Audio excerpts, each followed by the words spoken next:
had a snafu on technology. I've never done the live directly by scheduling. So, come on. Hopefully some folks will jump over here, and they will find us. All right, go Topanga. Nope, I think you're good. You're good, nope. So, one of the kittens is, well, she's no longer a kitten. She's trying to be in my lap. So looking forward to, let's see if we can get some folks on here. Let me see if I can jump over here. Here we go. Glad you did this, Michael. Sorry it took me just a little bit. I've never done one where I actually scheduled it ahead of time to let people know I was going to be on. And I think Ronnie from Early Bird was waiting on me, and I got it started, and it was trying to lock me into vertical mode and wouldn't let me switch. So I hit cancel, and all of a sudden I lost everything. So sorry about that. I've learned that basically I'm starting to not be as technologically advanced as I thought I once was. So we will see exactly how that goes. And appreciate everybody jumping on. Wanted to talk about a couple different things today, just about what we've been working on. And there you are. Glad you made it, Ronnie. So trying to figure out exactly what we're dealing with here on our place. I don't know about y'all, but it has been wide open here. It seems like we had nothing but rain for probably a month, and now it is now it's essentially wide open. So trying to figure out what we need to do, how we're gonna keep up and get everything going, that kind of stuff. So, and one of the cats is super needy and is probably gonna drive me nuts the whole time. Anyway, so we're going to talk a little bit today about 1,500 subs. So super excited about that. And go Topanga, go. Super excited about 1,500 subs, and then also just what we've been doing on the farm. Obviously, we've been doing some blueberries. So excited about those and how they're going to do. And if we have enough interest, what we'll do is we'll actually maybe run out and show y'all exactly how those are doing. We've been working on some water lines, that kind of thing. Just other projects. Honestly, trying to get editing done has been the biggest issue just with projects. I don't know how many different things that we've been working on because of the time frame, but it's been interesting in regards to just trying to get everything done, and then also just trying to document stuff for you guys. So blueberries, we got a whole row planted, and we've been working on getting that row pretty much completely polished. The second row, and each of these rows are 60 feet. So the second row we're working on, we're kind of modified how we're doing that row. If y'all watched our episode from yesterday, we actually ended up with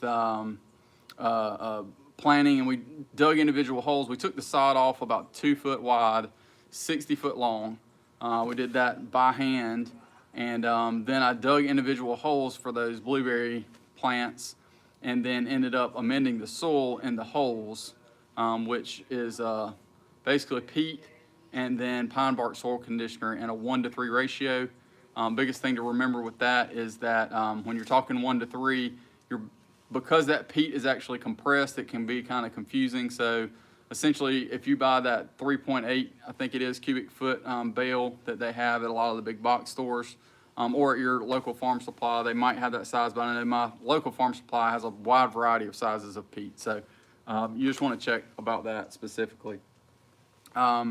So you're going to take a third of that bale with 1 bag of pine bark soil conditioner, mix that together thoroughly, and that's what we use to plant those bare root blueberries in. That's what we use to plant probably 85 to 90% of the ones from last year, and they ended up being super successful in regards to how they did. I think we might have lost 10% last year, so that combo works absolutely great. Just remember, blueberries don't like super wet feet, so you can't just put them straight in clay. You got to be careful about water retention in clay, and then you also need to make sure that you get some drainage by putting that pine bark soil conditioner, but also with the pH. So your peat and your pine bark soil conditioner both help with the pH perspective. Anyway, so we amended each hole on that first row, planted all of them. Some of them are budding out now, which doesn't necessarily mean anything, but it means they're not dying. And so we were just trying to stay on top of watering those. You know, you come out of winter when you really don't necessarily have to water a whole lot in winter unless it's in smaller pots.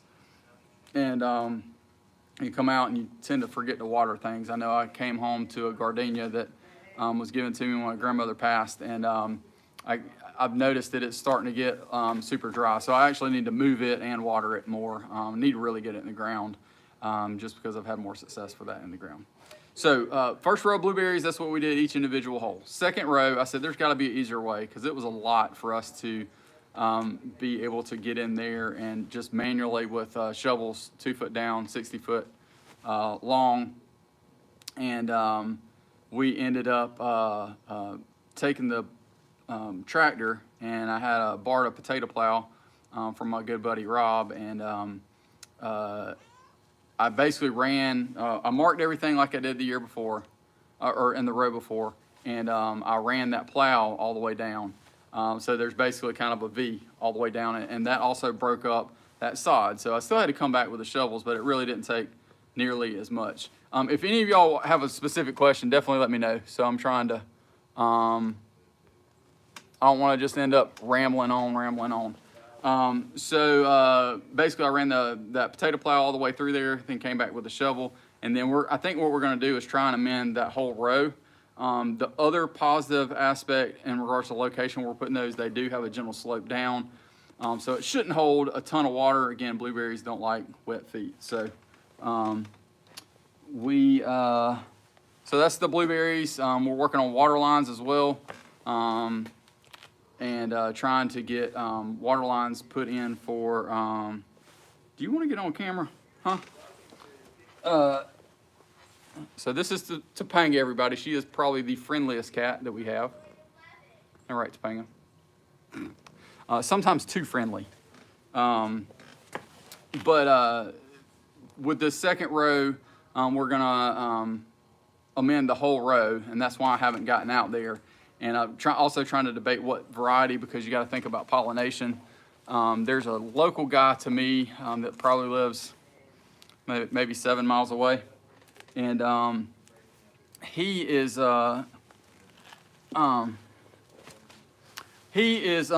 really,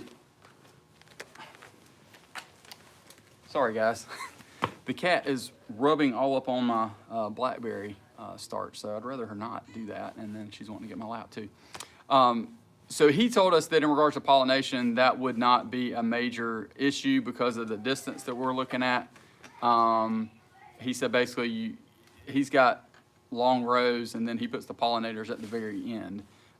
So there shouldn't be a problem. He actually has about 8 acres planted and does a U-pick. So I got some good info from him, as well as a good info from the J family that let us get some of those get those blueberry suckers. So that is blueberries, and we're probably going to end up with 4 rows 60 foot long before it all is said and done, but I really think for this year we're just going to have the 2 rows that'll be in. Again, anything you guys want to hear about, definitely feel free to drop it in the chat box below. I'll be happy to answer any specific questions for y'all. Second thing is muscadines. Y'all know we added 9 muscadines last year, and if I tried to go through all the varieties, I'm sure I would forget some, but essentially, let's see, we've got Darlene, we've got Ison, we've got Hall, we have Carlos, and Cowart. We have Ruby Crisp, which we have 3 of those. We have a Palk. We have a late Fry. We have that's all that we added last year. We also planted a Supreme, but it did not make it. And then this year we added a Black Beauty and a Pam. Those were some of the favorites that we had. Other than we wanted a Supreme, but Ison's is sold out, and that's a patented variety that you can only get from Ison's. I found one from a guy who ordered from Ison's early and decided he wasn't going to use it, but I just couldn't bring myself to end up. By the time he shipped it to me, any stress that it would have, and it was going to be like $30. I was just like, I just can't do it. So we'll try and get in on Supreme super early next year, or we might make a trip back down to Ison's and see if we might can pick one up late that they are doing. So those are muscadines we have in the ground. I will say that freeze that we got in December definitely nipped back the Ruby Crisp. That was a very young plant, and they definitely got nipped back on the ends. Hopefully y'all cannot hear my kids upstairs making a making a bunch of racket. They're cooking supper, so I should be super happy whatever they're doing. Yeah, Ronnie, I'd love to make a trip to Ison's, man. You know, last summer when I made that trip to Tifton, it kind of got me jaded on making long trips. I just got super overheated and ended up having some health issues after that. I'm still dealing with off and on. I don't think it's because of the trip, but just having some of those things just in the back of my mind, a trip like that, just to drive down there and look at some stuff and come back. But I definitely want to get in. Maybe we can team up and run down there one day and maybe go see go see Kinfolk Farm as well. I think that would be a great trip. You'd really, really appreciate it. He's a really, really cool guy. So if y'all hadn't ever checked out either Ronnie at Early Bird Farms or Shane at Kinfolk Farms of Georgia, y'all definitely go check them out. We share a lot of stuff in common with both of those channels. So talking muscadines, it definitely nipped those back. I'm really, really hoping that the Ruby Crisp, they didn't die, but they definitely won't be all the way down the trellis this year. We had 2 that were, 10+ feet each direction, and they got knocked back pretty good. We do have some cracking in some of the trunks, but hopefully it won't be. Hopefully it won't be too bad. Again, it didn't kill the whole plant. Worst case, it's gonna sprout out on the trunk that comes up to the trellis. But best case, let's hope that it definitely was on the fork all the way down on those cordons. So we definitely should have, let's see, some haul this year, probably some Isons this year. We'll definitely have Carlos again. We should have Cowart. If Cowart doesn't produce this year, then I'm really worried about that vine because it's definitely got the growth by now. But we should have those for sure. We might get a couple Ruby Crisp, but we'll just have to see how they do. So I'm just super excited to be able to get enough for us to actually do something with, and me not have to be selective, eating one at a time, to kind of cherish them throughout the season. So that will be great. Let's see. Some of y'all might have participated in Hey Homestead by the Beach. Thanks for joining us. Appreciate the congratulations. We're super excited about it. Some of y'all might have jumped in and actually joined and participated in our Blackberry. We did a group buy. We kind of reached out to some folks from the Homesteaders of the Southeast group, as well as a couple other groups that we know, some family, a couple other folks, and kind of just talked through, hey, is anybody interested in blackberries? We found this place called,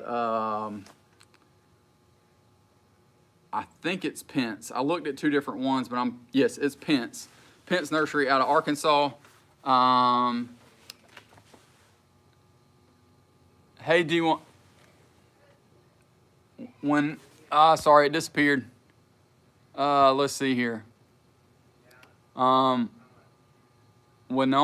DC. Appreciate the congratulations. We're talking blackberries, so several of us went in on blackberry group buy with Pence, and basically we worked it out to see how much it was going to be, and we did. Appreciate it, Michael. Yeah, I try, man. I definitely want to keep telling people I'm no pro, because I know I hear that a lot from other people complaining, not necessarily about my channel. But just that a lot of people come on acting like they know what they're doing, and I never want to come across like I know exactly what I'm doing. I've learned a lot, but there are some things that we definitely want to share because they have been super, super helpful. And honestly, a lot of people just either don't have the space, the time, or the energy that they want to do some of these things.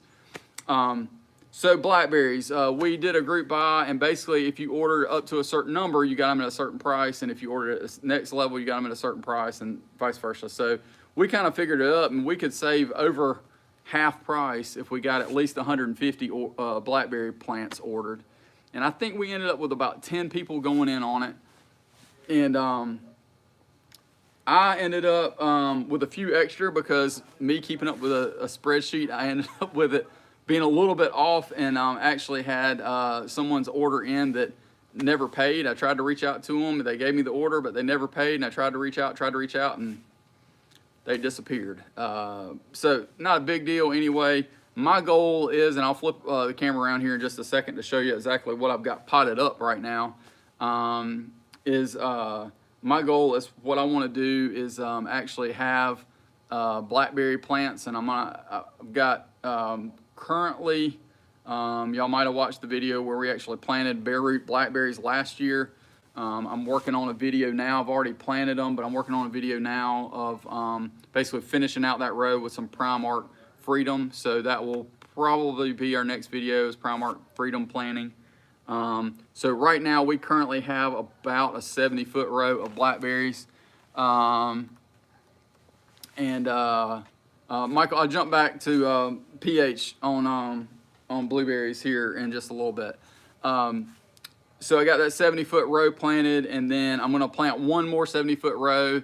And Ronnie and I have gone back and forth about how you pronounce. I'm saying Wichita. I'm sure that it's probably wrong, but I'm going to say Wichita in regards to how you pronounce it. And maybe in a second I'll find a tag. I got a tag right here. We'll see if anybody else can correct my pronunciation. But we're going to put Ponca and Wichita on the second row. So we'll have nothing but Primark varieties on the first row, and then the Ponca and Wichita on the other. There you go, Ronnie. Ronnie, I'm looking forward to your video where you pronounce that, man. Ronnie actually ended up with some Ponca and Wichita as well. So we'll see how his do. But then I'm going to also plant these other varieties, and then what we're going to do is just tip root, and then every spring that'll be just something that we have to kind of help pay for some of the hobbies and things that we're doing. And if we can turn it to make enough profit, again, they will be unnamed since some of these are trademarked or patented varieties, but they will be very, very nice thornless varieties of blackberries. And I will be able to tell you that it's not one or another. How about that? But we won't be selling by name specifically, because I don't want to get into any kind of trouble for that. It will just be nice thornless blackberries. But I want to be able to offer between, let's say, 3 to 5 or so different varieties for people to be able to purchase thornless blackberries. So that's going to kind of be a little bit of a side project for us, and see if we can't actually start making a little bit of profit here on the farm. So let me switch y'all around here. Just give me 1 second. I'll let y'all see these blackberries. Let's see here. All right. So y'all can correct me. I'm saying Wichita. Really, Topanga? I'm gonna say Wichita. The other guess I had was Owachita, and I know that's not right. These are actually going to go in a row, so that's why I put those just in a pot together like that. so that's how they ended up going in. And then I ended up with several different additional varieties that I would not necessarily have ordered because, like I said, the other girl did not come through. So we got Loch Ness. We have, let's see, Cato. We've got Triple Crown. This is a Kiowa. This is the only thorn variety, which y'all know I don't like thorns, but these are supposed to be the absolute biggest blackberries. They're supposed to be bigger than your thumb. We have Vaughn, or those three. And then these are Arapaho. I've got some Apache, some Navajo. I also have, there was an extra root. And this is either a Kiowa or a Triple Crown, because that's just the way they were packaged. So if it has thorns, it's going to be a Kiowa, and if it does not, then it's going to be Triple Crown. So Triple Crowns kind of have to have something to run on. A lot of the other ones I have are more erect. These are Apache. So I've got those there. And then over here, these are my Ponca. So I actually have 10 Ponca growing. So y'all can tell we have way too many blackberries compared to what we were supposed to have. And it's all right though. So we'll figure it out. I actually already sold some of the additional ones that we had because we actually, the company actually sent me some extras. So I quickly put those up, and one of the people who were buying from the group buy immediately said, sure, I'll take those at $5 a piece instead of the regular price, just because of not pre-ordering and the things that I had to deal with. So anyway, let me jump back. Let me look at comments here real quick. Okay, Michael asked about investing in blueberries because of pH level. Yeah, I mean, you could always pot them. I mean, you know, if you're really that worried about it. But I'll be honest, you know, we tested our soil up where I put those blueberries, and ours tested at 6.0. pH needs to be preferably 4.5 to 5. Where you plant blueberries, my understanding is that they will do all right if you if it's 4.5 to 5.5. I've talked to some people that say there's a particular type of chemical you could put on that's supposed to be instant. They said, yeah, I'll just do that. That's no problem. And the cat keeps climbing all in my plants, y'all. So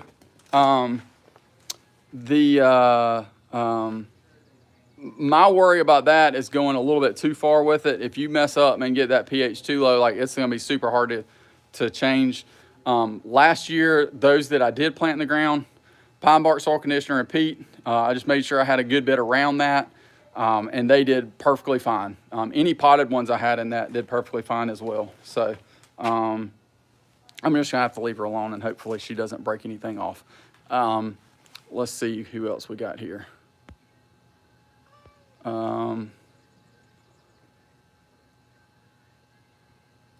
Blackberries grow well. Yeah, it just depends on your situation, where you are, that kind of thing. They definitely do well here too. Ours last year, I did very, very little. I did irrigate them some, but you know, we're hoping to really expand that. And I think I looked up, and I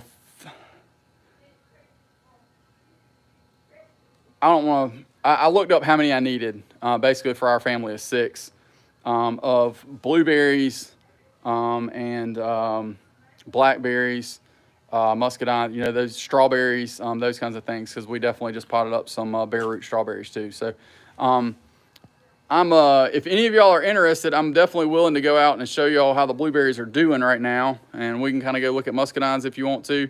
Again, I just wanted this to be a time to give y'all an update and let y'all be able to answer, or let y'all answer. Sure, y'all can answer all you want in regards to what y'all want to see, but also in regards to what else would be good in regards to just being able to highlight and what y'all want to know about. So anything in particular y'all would like to see, we would be more than happy to kind of recap that.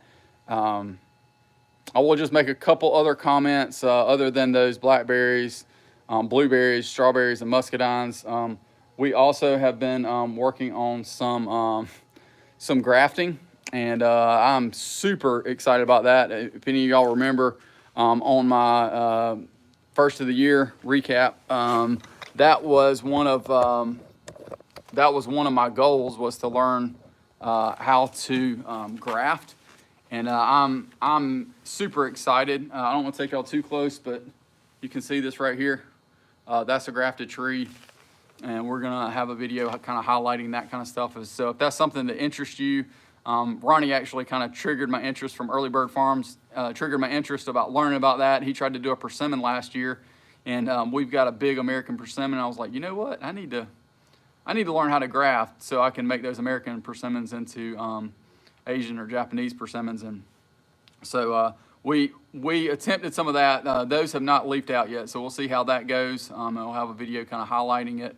I'm trying to kind of do it in stages so that I'll have some results and not just this is how you do it, because I know a lot of times, I don't know about y'all, but when I watch a video and they show this is how you do it, you always want to know, well, what happened to it? And a lot of times you can't ever find that in videos.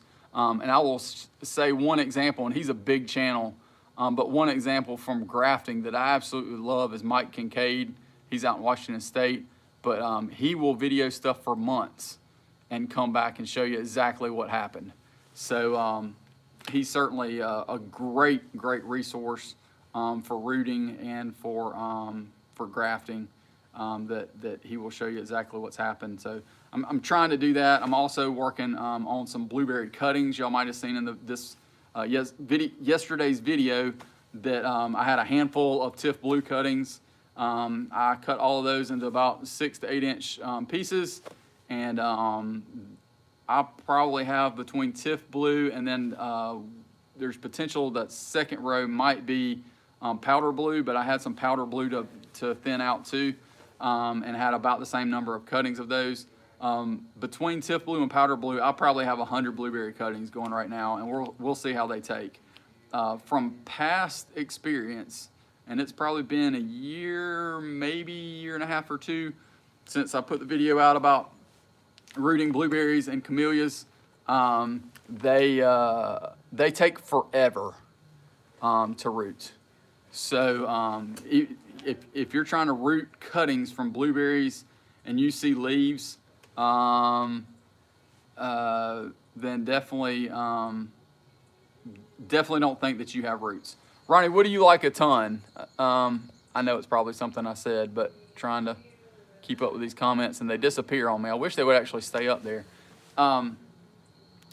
So blueberry cuttings, again, I might have had 2 so far out of the 100 that have died. Now they've only been rooting for about a week and a half.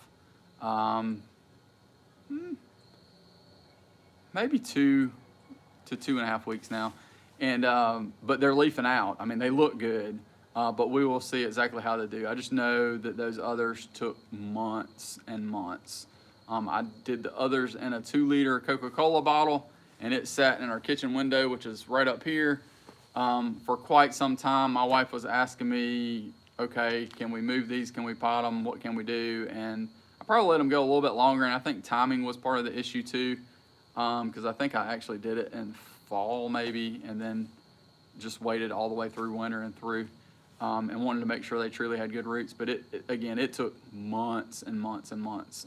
But I will say that the 3 of those probably 7 or 8 cuttings that I took and had in that 2-liter bottle, the 3 rooted and they're still alive, and 1 is probably 3 feet tall. The other ones are still very, they're probably 6 inches or so. They have not taken off as much. Mike Kincaid, yes, Mike Kincaid is absolutely awesome, Ronnie. Appreciate the shout out for him too. Again, he's a huge channel, but he's one that really hadn't let stuff go to his head, and I hate to say that, but sometimes I can watch folks, and then when they get big, it's just like I don't know if they're just trying to pump out content or what. And Mike doesn't put out a ton of videos, but when he puts them out, like he might have been filming that for a year, from start all the way to finish, and he puts dates with it, so hey, if you kind of take at that time. And they're, I believe, a similar zone to us. Weather is different, definitely, but they're a similar zone to us here in upstate South Carolina. I think they might be one letter or one zone different than us, so it's not ridiculously different. Blueberry cuttings, grafting, we'll talk about that at some point and see how that's going. Anything else? You want to take me? All right. Anything in particular y'all want to see? Happy to go walk y'all around. Maybe Topanga will come with me and not end up following all up in my bushes back there. Most of my stuff's all right, but some of those vines and stuff, I don't want them to end up being broken off. Got a few flowers. I know last time I did a tour. So we got all kinds of stuff doing. Hey, Belinda and Chuck, how are y'all doing?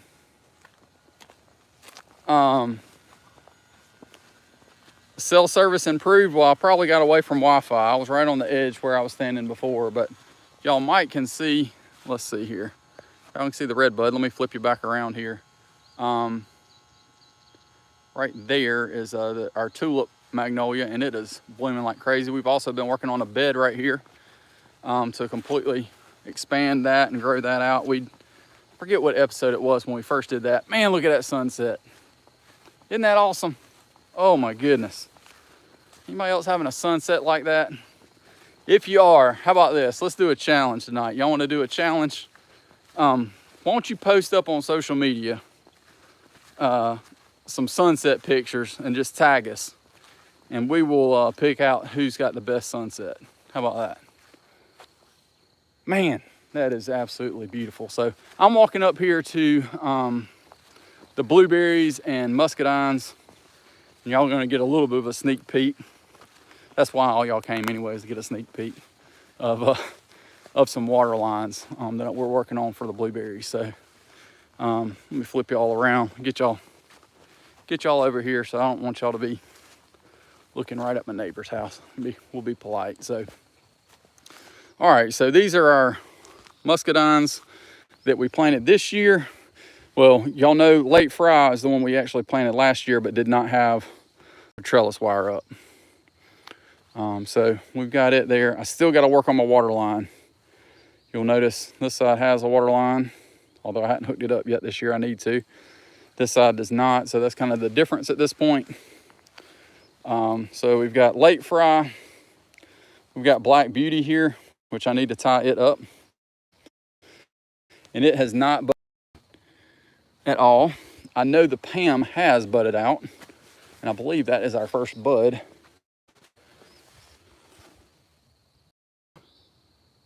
So I don't know if any of the rest of y'all have muscadines. I need to prune. Y'all can kind of see. I need to prune this down to 1, but I wanted to make sure that it was doing well and took before I came in here and just started hacking on it. I did that last year, and everything did well except for Supreme.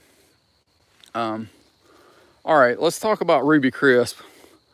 I don't know, let me move my hand and see if y'all can hear this when you hear how crispy that is. It's at least died back to here. Again, that's not much, but I'm worried it might be died back even further. I need to remove that blue tube, but it is, again, definitely dead all the way back here. I pruned it. I did prune it.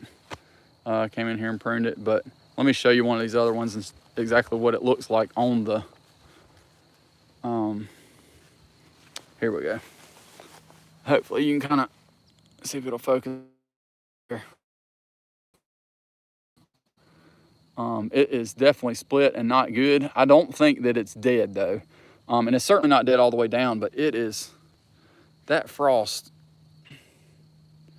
got it hard. And I was saddened because I was wanting some Ruby Crisp this year, and we might just not get any. Every one of them has a little bit of cracking on it, some worse than others.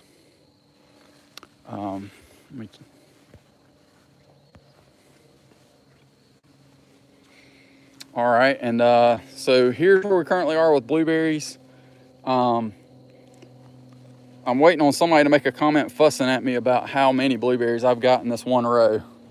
From right here where the water line pops up, all the way down to here is 60 feet.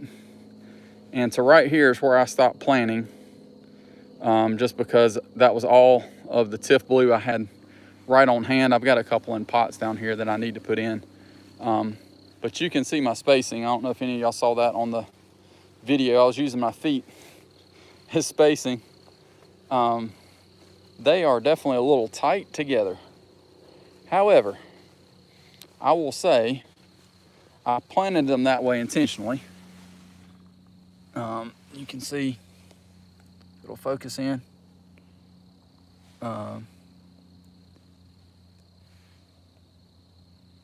There we go. Because if, let's say this one doesn't make it, but the next one does, then my spacing will be about right, because I really wanted to do,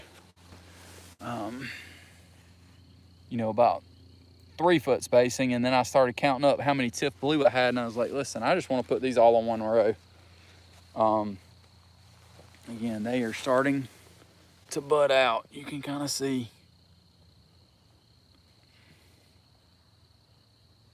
And some of them had 2 coming off. And I did leave a couple long. I know I showed y'all that I pruned them, but some of them, they just forked and looked so good. I left them, and let's see if they take.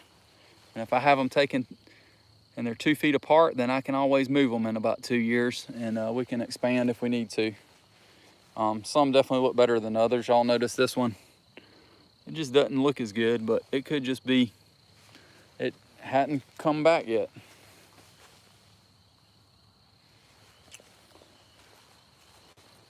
So that whole row looks absolutely great. And then you can see here, kind of, this is the one at the row that I did the potato plow on. You can kind of see that, and it's not the straightest line because the potato plow I'll borrow is for a compact tractor, and it just does not fit quite as well on mine, but it's close enough. So I got a pretty straight line. Man, I did pretty good over here. This side, I'm not so sure. The goal was to get the sod out. I don't want to deal with grass. And if you mulch it super heavy like that with pine needles, and you stay on top of it every year, you won't have much problem with weeds. And those pine needles, when they break down, it's not a whole lot, but I'm gonna work on trying to get some pine specific mulch to just continually help with that pH. So we're still working on getting this other bed in. All right, guys, hopefully you're back. I lost you. We trenched our yard and basically had these trenches, and I ended up trying to maximize my trench time. And that is not a wise move. I will definitely tell you that. You want to make sure that you can fill back in those trenches. So, how's that sunset, y'all? Trying to hold as steady as possible for you.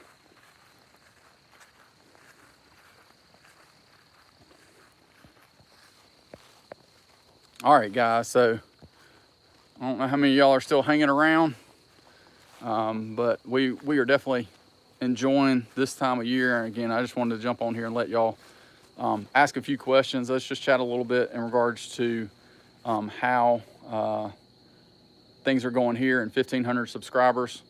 I will just make a comment, and I know several folks, I've talked with Ronnie about it a little bit, and my goal for this year was for us to try our best to get monetized, and we are working on that. And obviously we've got the subscribers, so we got the subscriber count, but we are working on trying our best to get that monetization. You got to have 4,000 watch hours, and right now we are at 3,400 and something, I think is the correct number.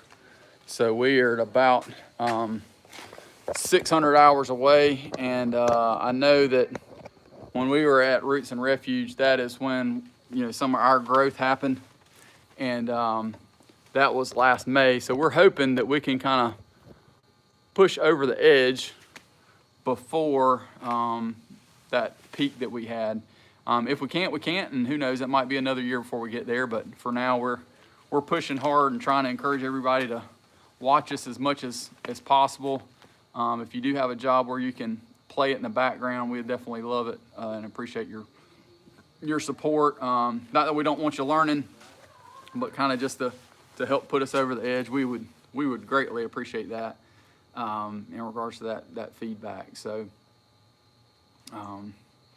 again, hopefully y'all are having a wonderful spring. Hopefully the pollen isn't working you too bad. I know when we were working, what were we working on? Oh, those blackberries. Didn't show you the blackberries. I'll show you all those next time. You'll have to hang on for that video, again, probably on Sunday. We were messing with those blackberries, and we were out there working, and my wife said, "Did you see that?" And it was a little windy off and on, which y'all all know, if any of y'all record stuff, makes it super interesting. So we ended up with a lot of time lapse, but essentially we looked up, and there was like this yellow cloud just coming off of the pines that are right by the garden like crazy. So we'll hopefully the pollen isn't messing with y'all too much, but I wish y'all all luck in regards to trying to get your seeds started. I know we've been working on that, trying to get things organized and worked out, and then we still have not pulled up the landscape fabric on the garden. I've been slack, and we've got stuff we want to put in now that's kind of a you know, spring crop basically, peas mainly, and we don't want to put them in the beds. We've done that in the raised beds in the past, and this year I said no, we don't want to do that. We want to, it doesn't work in regards to the layout and how things grow. So we wanted to, you know, put a row of peas in. Well, that means I really need to pull up landscape fabric, because you're not supposed to leave it down too much. Oh, cool, Michael. What kind of seeds did you plant? I know we've got a lot of those early spring, you know, more spring crops that we've got planted. And I'm not sure if we've started tomatoes or not. My wife is the main one that kind of gets the seeds going, and kind of working through that. I know that I had to fight with our grow lights this year a few times. I think next year we're gonna have to upgrade. So if anybody's got a recommendation on what to upgrade that's super affordable, in the past, what I have used has worked great. It's just a matter of kind of rigging it up, and that's just 4-foot fluorescent fixtures and some aquarium lights that I had. And so I've you know, used that for years. But I think the bulbs are finally gone. I know I've kind of swapped ballast in and out and trying to work through the bulbs and making sure what's what. But getting those seeds started is certainly key. And then we gotta work on that garden and get it going. And we also that last raised bed that I built, it's an asparagus bed. We've had asparagus growing in about 6 pots over here for the last at least 2 years, and it's going crazy, gangbusters right now. So I really need to get that wrapped up. There's also some plumbing stuff that I'm working on the lower part of the garden where we had a pipe split. Okay, peppers, tomatoes, and beans. Cool. We've got some beans that we keep just every year. Reharvesting, and we're trying to somewhat heirloom it to us. I know a couple years ago we actually found a bean that the last name was Dean and the first name was one of my daughter's names. The Dean was spelled differently, but we thought that was really cool, so we've kind of ended up just with a couple different varieties of beans that have kind of crossed with ours of what we grow, and now we just kind of continually grow those beans. And you know, trying to heirloom them. I think you have to do that for, I forget how many years, but I think we're on year 6 or so of doing those Dean beans, as we call them, that work really well. Let's see. Anything else y'all want to hear about, know about, talk about?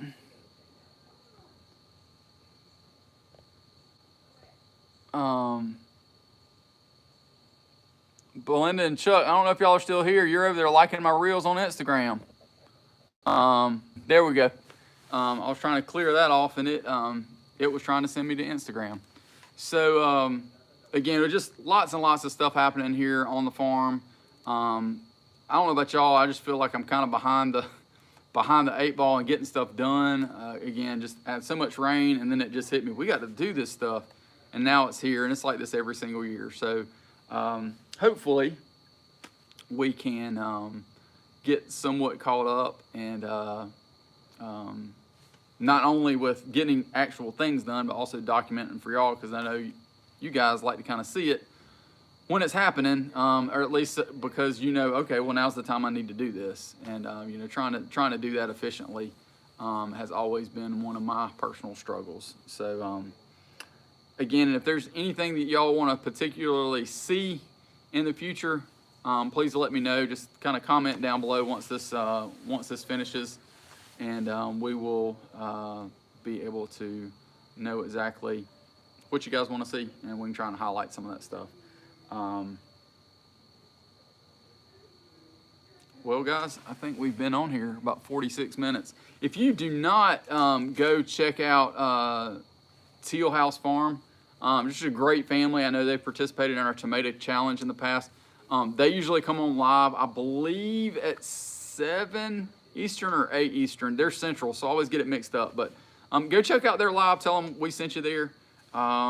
Just great family, and they highlight all kinds of stuff, being able to do stuff on a budget, and then being in an older home, which I can appreciate, because the home we had when I was in high school was older. We had to completely remodel it, and having those conversations and that kind of thing, and just the history too, which is cool.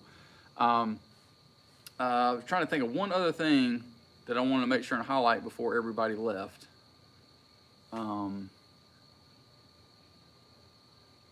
I can't think of it now, guys. Anyway,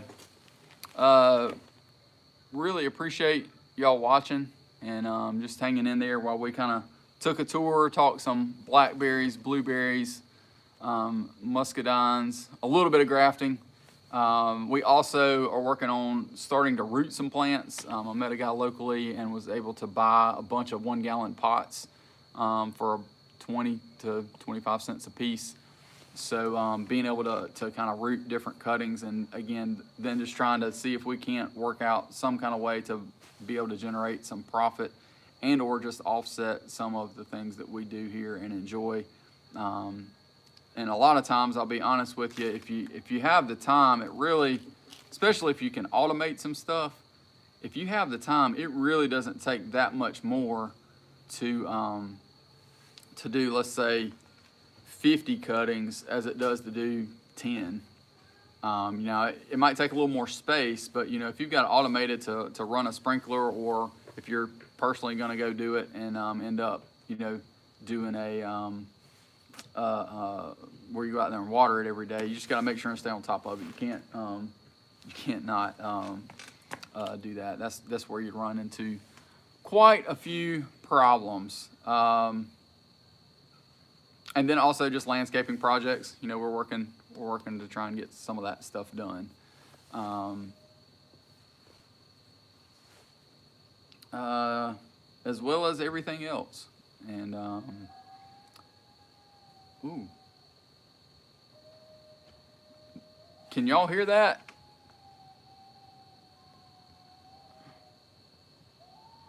Make more shorts. All right, I'll do my best to make some more shorts. I know if you jump on Instagram, I've been trying to put at least a couple reels out there that will basically kind of give a preview of what we're doing in the next week or two. So what I need to do is try and organize that where I also put it on a short and upload.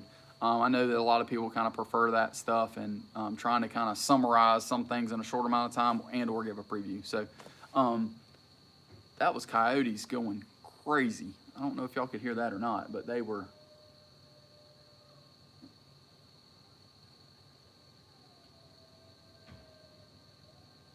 They're definitely going howling.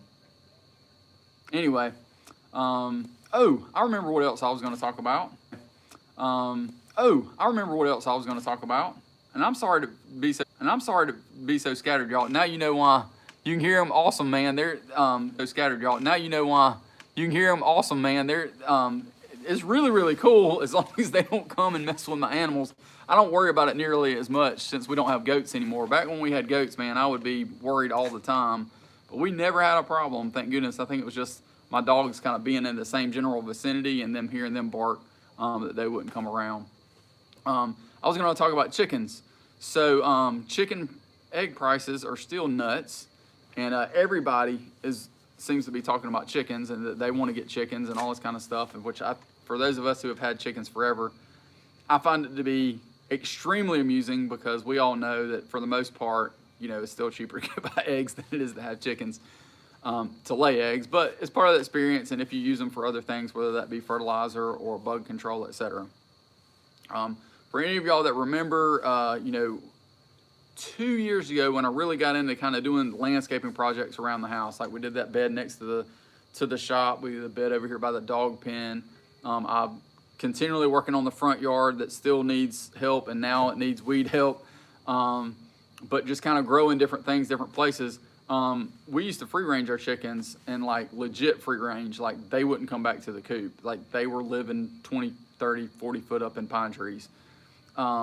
And I got fed up because I couldn't grow anything from a landscaping perspective and keep any kind of mulch on it because they just scratched it up and put it everywhere. So I put all our chickens up. I put them all in different coops, runs, etc. And then it got to the point where we had some chicks, and then y'all know last year, I think it was one of the last lives we had last year, we had the skunk issue. And we've had one possum this year that got a couple of chickens, but you know, the chicks that have made it have now grown up, so they're taking up more space. So we really, really need to expand where the chickens are. So I've slowly been working on the goat run-in that we had to converting that into a chicken coop that holds 30 with plenty of room. And when I say 30, that means like if we had to leave them inside of it, it would be fine. I know the one we have now is kind of like one of those. It's not one you buy at Tractor Supply, but I mean, it's one like a handyman made, and I ended up buying it from someone who was trying to get rid of it at a good price. And honestly, it would probably be best for, and I wouldn't leave them in it enclosed for long at all. You know, it can close for predator control, but I just would not leave them inside of that for a day or two, unless it was like 1 or 2 chickens. But in regards to sleeping at night, it's probably good for about 8. But the goat run that we're gonna have is, I figured it up. I think it's 20 by about 8 or 9 foot wide. I've got 6 laying boxes in it. We used a bunch of reclaimed tin, so it looks really, really cool on the inside. So I've got the coop done. Used the door from the original Dean Family Acres. Before we even moved here, we had chickens kind of going rogue as the gateway, and we ended up, I brought that door with us when we moved. It's an old raggedy door, but I patched it, kind of had some lattice work in it that I'd put in to patch it up. But I incorporated that in, so it's really, really cool. I incorporated some old barnwood in it.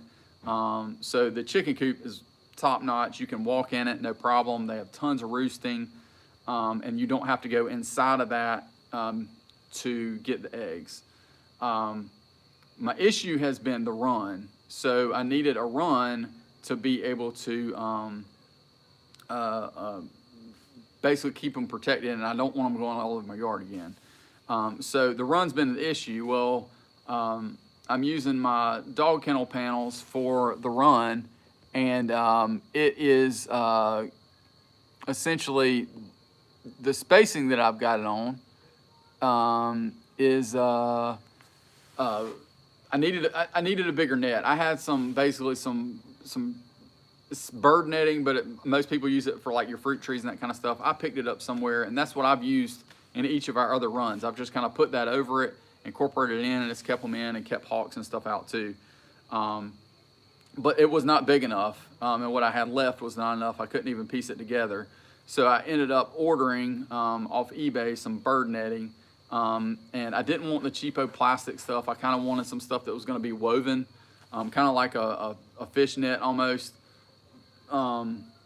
So I ended up getting that in, I think about a week and a half ago, and I need to do something with it and get out there and actually finish it up. But I basically have everything up other than the netting, and then moving the chickens into the coop, and then moving the rest of those dog kennel panels over.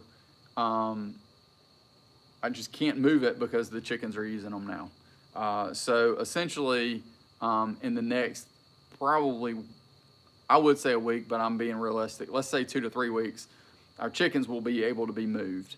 The complication of that is we currently have, we lost 2 roosters to a possum, and then I think honestly one either keeled over or gotten an attack with one of the other roosters and died.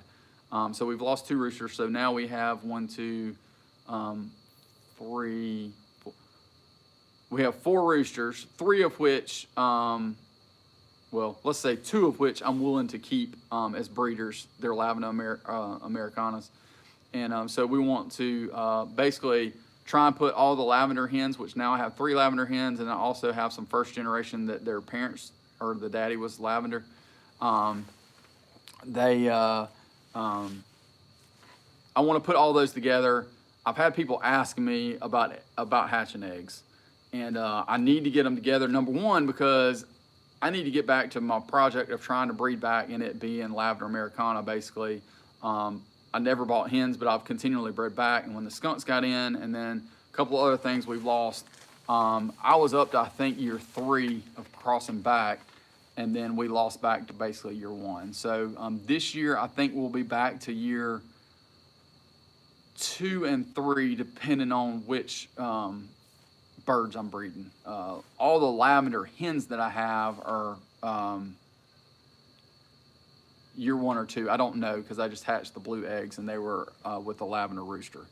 But essentially, I'm going to put all those together and at least get enough to get enough hatching eggs and hatch those out.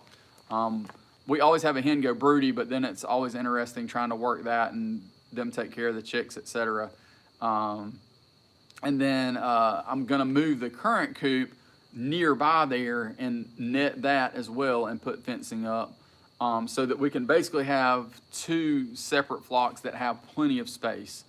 Currently, I've gotten them split up into 1, 2, 4 different areas between rabbit hutches. I've got 2 different, I got 2 hens in a rabbit hutch. I've got 2 roosters from this past year's chicks in a rabbit hutch. And then I've got another in kind of just a small area, and then the usual area that we've had the chickens the last couple of years. And they need more space. So we need to kind of work through making sure that we're gonna get them the space they need. And honestly, I think they'll lay better. I think that our hatch rates will be better, etc. When we get them into that space, just in regards to the space they're gonna have. I mean, I basically averaged it for 30 chickens in the one area, and we currently have about 10, and all of them, you know, again, I still want to separate them because I want to be able to hatch just lavender and see how those go. So that's about our chickens, and I've been recording basically fixing up that coop, and we'll kind of stitch that all together in a video coming up. But kind of wanted to let y'all know about that, because that's definitely taking some time. And amongst that rain and the cold that we had, I've got one video of me coming out, and I had a hoodie on, and all you can see is like this much of my beard sticking out, and it's really funny talking about how freezing cold it is. So it probably won't come out at a correct time in regards to it being somewhat recent and what the weather's like, unless I released it next weekend, which it's supposed to be down to 31. But I don't know that I'll have it together enough. Yeah, getting chickens is something else. Just don't go into it thinking that it's gonna be cheaper to have chickens than it is to buy eggs, because that really is not true. It might be getting close to it now, or if you buy like super fancy eggs or something like that to eat. But honestly, just having them around, If you put them in the correct location, which even this new spot's not necessarily going to be the correct location, but you know, if you put them in a higher level from a permaculture design perspective, and basically poop runs downhill, then you know, when it rains, then everything downhill from that's going to be fertilized. So again, that would be optimal design. Where we're putting them is not necessarily that type of situation, but it's in a much better situation than where they're at now, from a space, and I think just how we're using our yard and space, that kind of thing, and keeping things somewhat organized and together. So we're working on trying to get that done and trying to really breed back where I can kind of claim, I guess I can claim, once they get to be, I think, like 4th or 5th generation, I can say these are Lavender Americanas. They're not Easter eggers and that kind of stuff. So right now I kind of just call them Easter eggers, and I know the parents, which essentially is kind of a mutt chicken, but you know what the parentage is, kind of like our dogs. They're mutt dogs, but I know what the parentage is. And then I really, I don't know if I want them once I get them, but I think they are the absolute coolest chicken, and that's a white-faced black Spanish, and I want them to be large fowl. One of the ladies that I know, that's a little over an hour from me, she was wanting one of my lavender roosters, and I don't get up that way very often, and she ended up finding another one from someone. But she was using them for a breeding project. She does all kinds of stuff, just has really pretty chickens. She's got the white-faced black Spanish, but they're Bantam, and I don't want Bantams.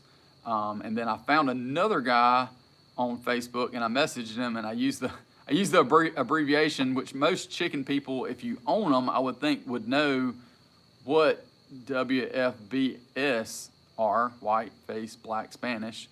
And I said, as long as they're LF, which is large fowl, because he had multiple listings for different types of chickens, but maybe he didn't know.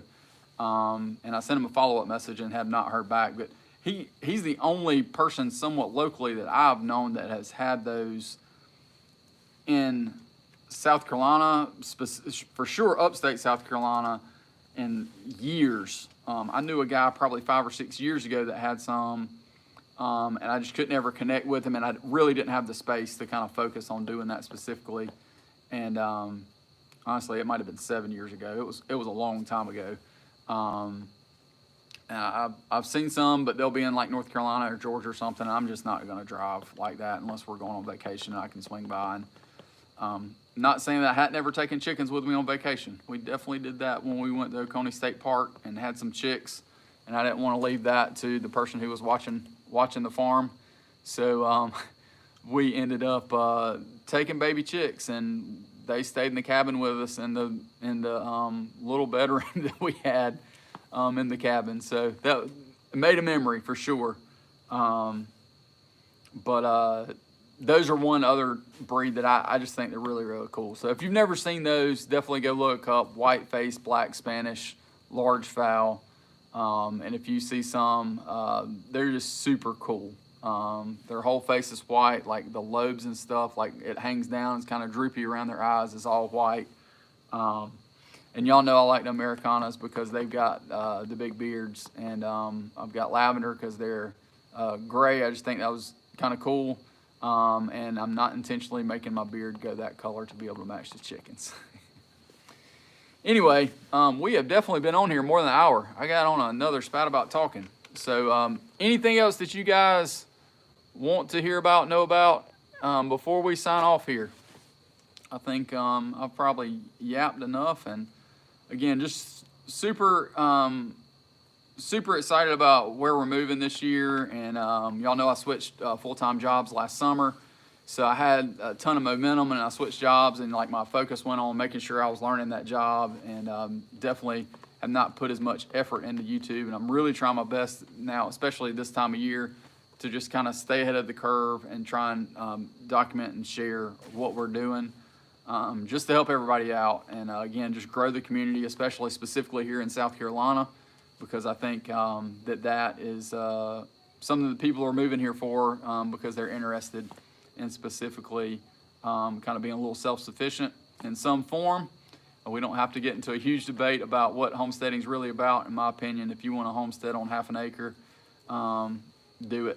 You don't have to have, 10, 20, 30 acres. We have 5, and I know that there are people who do a whole lot more than we do, and almost it blows my mind. I've tried to talk them into doing videos. You know who you are, Mr. WFS, but you know, everybody's different, but everybody has skills and talents to share.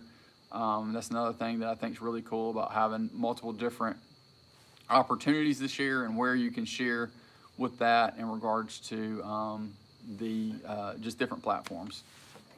So, you know, we try and do most of our documentation here on YouTube and then share a little bits and pieces on Instagram and Facebook. So, you know, y'all definitely follow us over there as well. We are very, very close to 1,000 followers on Facebook. We're really close. I think we're at 900 and something last I looked. So you never know. Just keep plugging away and keep sharing good information. And again, if there's anything you guys want to see specifically in an upcoming video or upcoming post or short or reel, I appreciate the feedback earlier. You know, we will do our best to try and get that out. Again, for me, the biggest thing is just trying to do it timely and get this stuff edited. That is one thing I will definitely say about reels and potentially shorts. We definitely could do that because to me they're essentially the same.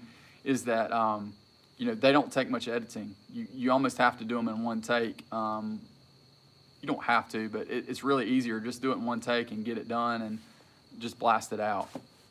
So working on that. So really do appreciate y'all hanging around to talk. I think we've got 6 folks on here. We got 6 thumbs up. I will say that I know when I join a live, I don't always remember to hit the thumbs up on the actual video when I'm leaving. So if you kind of minimize the chat and that kind of thing, then if you'll actually hit that like button, then that definitely helps. And then you know, feel free to share this stuff on your personal social media. Just say, hey, I found this video useful. You know, I learned. I actually sat in a session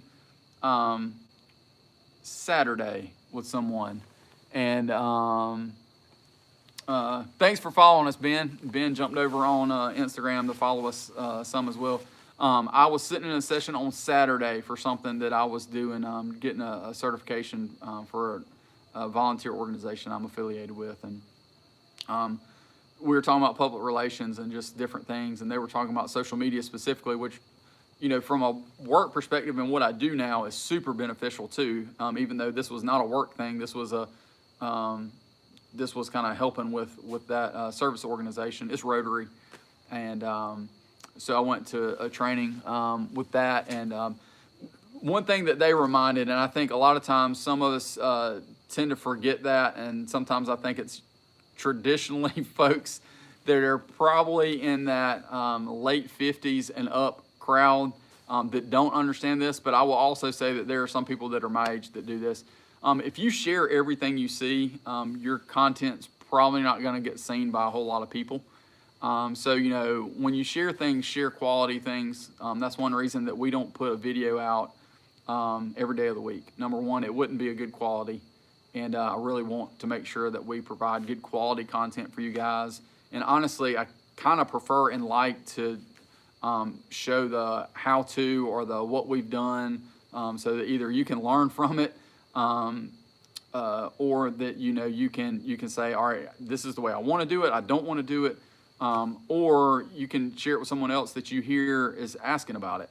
I just think that that's what I use YouTube for, and you can use it at any point. It's not like, oh, well, we just need to hear about this right now, and then tomorrow or next week it's not going to be beneficial. So that's one reason that we kind of try and do that. And the other reason y'all know is because we're sharing content because it helps us know exactly what and or how we did something and if it worked for us, and where we've come from. And especially if I try my best to convince the kids or my wife or someone else to get out there other than me, but to see exactly how things have gone, where we've come from. You know, we got out as a family and participated on doing this different project. Even if it's just time lapse, you see us kind of running across the screen, you know, you see that 3 or 4 years down the road and you look back and you're like, okay, cool, that's how we did that. You know, y'all remember how that worked. you know, with us moving that landscaping fabric that way that year, versus doing it a different way or whatever. So, you know, kind of thinking towards that perspective, and when you think about it in regards to when you're sharing that content, don't share every single thing you see. Because when you're sharing every single thing you see, again, your whole feed, at least on Facebook, is slap full of a bunch of stuff, and people don't necessarily pay attention. If you only share good quality content and say, hey, this was really beneficial to me by this, and you share it with someone else, then you know, or they know, hey, when Jim shares info, I want to look at it. And usually it's going to show up in your feed because of that. I know I've got a couple people that share tons of stuff. I still look at half of it just because it's usually something really funny, really crazy, or actually applicable to me. But I will say that from just a social media algorithm perspective, you don't need to share every single thing you see. So do appreciate that you guys do share some of our content on different platforms. And I know that I've run into people that actually have mentioned other good friends that I have that have been on here tonight that found one of their videos useful, and every time they do something, they pull up that video and watch it as a reference. And it wasn't because I knew them. It was because they looked up that video and it was actually beneficial. And I think that's how things end up being beneficial and kind of growing out to other folks. So as always, don't forget to like with that thumbs up, share, and subscribe. And when you subscribe, what are you supposed to do? You got to ring that bell like Mike Tyson did in the 1980s. Appreciate you guys watching. Thanks so much. And I hope each and every one of y'all have a wonderful and blessed evening. And look forward to hearing y'all's feedback in the near future in regards to what you'd like to see us work on and or clarify. Thanks so much, guys. Y'all have a blessed one.